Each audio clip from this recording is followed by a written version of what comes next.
Ito ay rated SPG. Striktong patnubay at gabay ng magulang ang kailangan.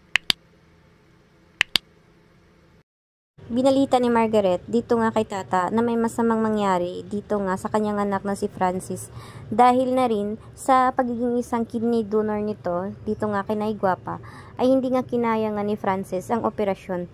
At dahil dito ay nagalit nga itong si Margaret at kinumpronta nga niya ito ngang si Tata. Kaya nagulat nga itong si Tata dahil imposible umanong nangyari ito dahil nakausap pa umano niya itong si Francis at okay naman raw ito. At dito ay sinabi naman ni Margaret kung may masamang mangyari raw dito sa kanyang anak ay hindi raw umano niya mapapatawad ang pamilya nga nito nga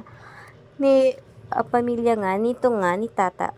Kaya nabahala naman si Tata at nang mamadali siyang pumunta sa ospital upang kumpirmahin kung totoo nga ba talagang okay lang o hindi ito nga si Francis.